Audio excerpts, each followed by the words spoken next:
नमस्कार. आपण बघत आहात हा कुडूस चिंचघर देवघर रस्ता आहे. या रस्त्यावर गेल्या 3 दिवसांपासून हा रस्ता पूर्ण भरलेला आहे. ग्रामपंचायतला आपण निदर्शनच आणून दिलं होतं की ज्या गटारी इथं आपण पाहतोय त्या ठिकाणी इथं कचरा साठलेला आहे. आता काही गावातील नागरिक आहेत, त्यांनी हा रस्त्यावरचा कचरा काढला आणि समोर आपण बघताय काही वेळापूर्वी सुद्धा एक मोठी गाडी या ठिकाणी फसली होती. आता एक पॅसेंजर घेतलेली गाडी या खड्ड्यामध्ये अडकलेली आहे.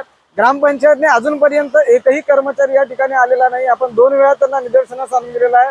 सर्व सदस्यांना आपण माहिती दिलेली आहे की रस्त्यावर कचरा साठलेला आहे, तो किमान रचना तरी आपण बाजूला करावा.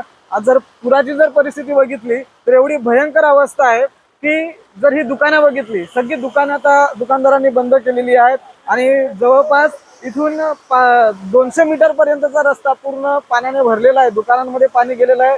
हा रस्ता पूर्ण बंद झालेला आहे. ज्या बाजूला आपण बघतोय आता या ठिकाणी आपल्याला बघायला दिसेल की स्थानिक नागरिकांनी रस्त्यावर आलेला कचरा स्वतः काढायला लावल्याची जबाबदारी ग्रामपंचायतची. गेल्या 3 दिवसांपासून आपण ग्रामपंचायतला सांगतोय की हा रस्ता मोकळा करण्यासाठी पहिल्यांदा कचरा काढावा लागेल, परंतु ग्रामपंचायतचा एकही कर्मचारी हा कचरा काढायला इथे न आल्यामुळे आज आपल्याला इथे प्रत्यक्षामध्ये हा दुसरा अपघात इथे बघायला मिळतोय.